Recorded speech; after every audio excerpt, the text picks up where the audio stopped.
Assalamualaikum warahmatullahi wabarakatuh.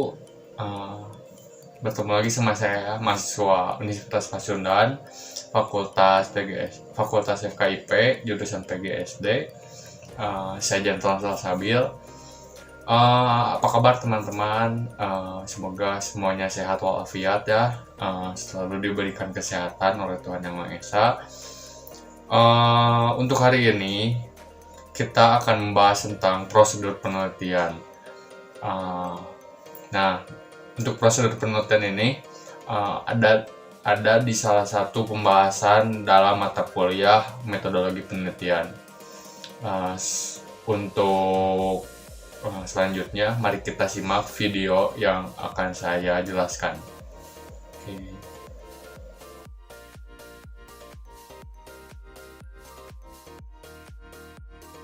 Prosedur penelitian.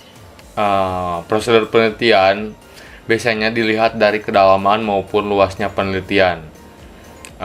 Maka terdapatlah berturut-turut bentuk laporan penelitian berupa makalah, paper, hasil pembahasan buku-buku, skripsi, tesis, dan disertasi lainnya.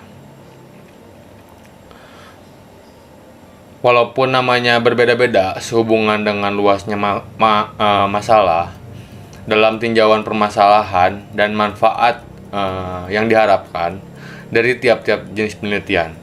Namun secara garis besar persyaratannya itu sama dalam prosedur penelitiannya. Lalu ada beberapa prosedur atau langkah-langkah penelitian secara umum sebagai seperti memilih masalah, studi pendahuluan, merumuskan masalah, merumuskan anggapan dasar dan hipotesis, memilih pendekatan, lalu menentukan variabel dan sumber data, lalu juga menentukan dan menyusun instrumen, mengumpulkan data, analisis data, menarik kesimpulan, dan menulis laporan. Nah, untuk sekarang akan kita bahas keseluruhan dari prosedur atau langkah-langkah penelitian secara umum.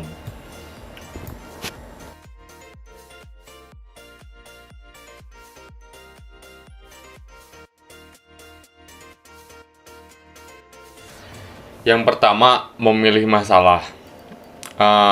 Bukanlah pekerjaan yang terlalu mudah, terutama bagi orang-orang yang belum banyak berpengalaman meneliti dalam penelitian.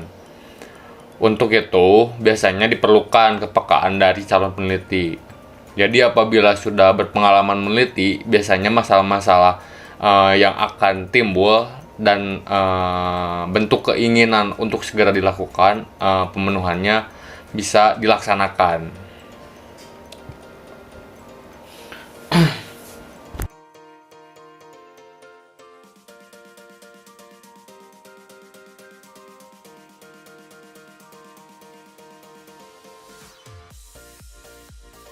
Kemudian ada studi pendahuluan.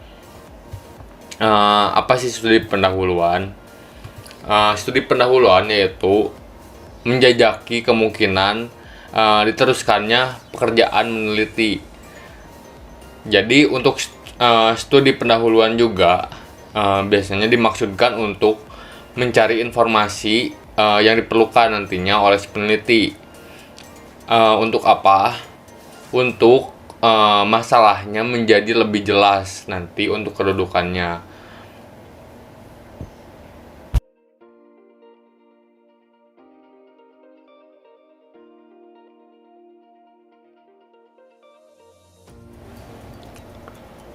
Lalu merumuskan masalah. Jadi kenapa sih kita harus merumuskan masalah? Jadi merumuskan masalah untuk si peneliti agar penelitian dapat dilaksanakan sebaik-baiknya. Jadi maka peneliti harus merumuskan masalahnya sehingga jelas dan mana saja yang harus dimulai duluan. Jadi kemana harus pergi dan dengan apa nantinya.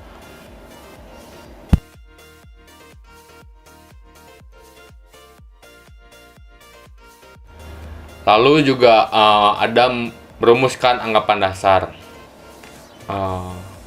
Untuk merumuskan anggapan dasar, jadi yaitu suatu yang diyakini kebenarannya oleh peneliti nantinya, yang akan berfungsi sebagai hal-hal yang biasanya dipakai untuk tempat berpijak bagi peneliti di dalam pelaksanaan penelitian.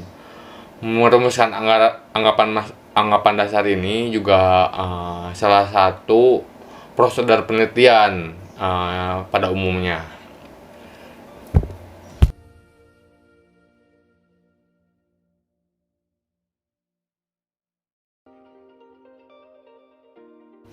Kemudian ada hipotesis.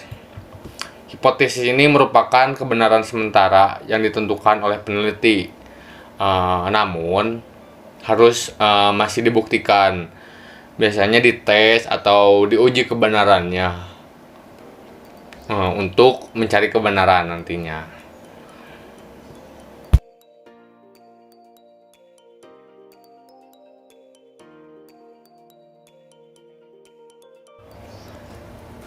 Memilih pendekatan yaitu merupakan metode atau cara yang mengadakan penelitian seperti halnya eksperimen ataupun non eksperimen. Jadi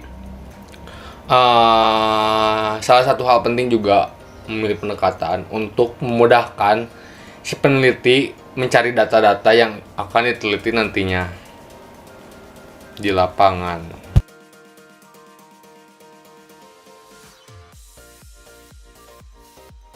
Lalu ada variabel dan sumber data. Langkah ini juga menjawab apa yang akan diteliti nantinya dan dari mana data diperoleh nantinya. Kedua hal ini juga harus diidentifikasikan secara jelas agar dengan tepat dapat menentukan alat yang akan digunakan untuk mengumpulkan data nantinya.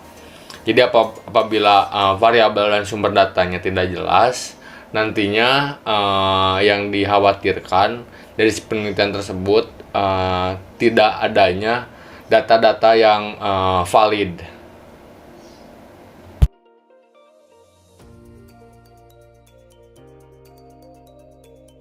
Kemudian ada menentukan dan menyusun instrumen. Ini adalah menentukan dengan cara apa data akan dikumpulkan. Biasanya instrumen ini sangat tergantung dari jenis data atau dari mana diperoleh datanya itu. Jadi menentukan dan menyusun instrumen ini adalah salah satu hal penting dalam prosedur penelitian.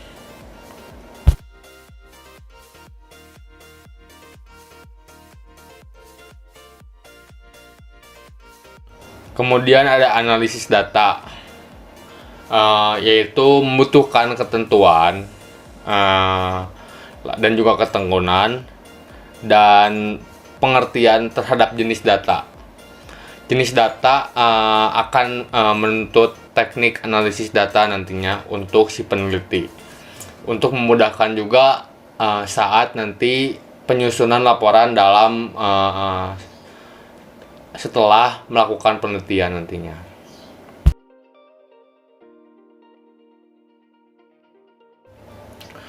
Kemudian menarik kesimpulan. Di sini penelitian mengambil konklusi dari hasil pengelolaan data, dicocokkan dengan hipotesis biasanya yang telah dirumuskan oleh si peneliti. Sesuaikah data yang terkumpul dengan hipotesis atau dugaan sementara peneliti sebelumnya? Disinilah si peneliti biasanya dapat merasa lega karena hipotesis terbukti atau sebaliknya tidak terbukti oleh si peneliti dalam menarik hasil kesimpulan dengan hipotesis tersebut yang sudah dia rangkai atau buat.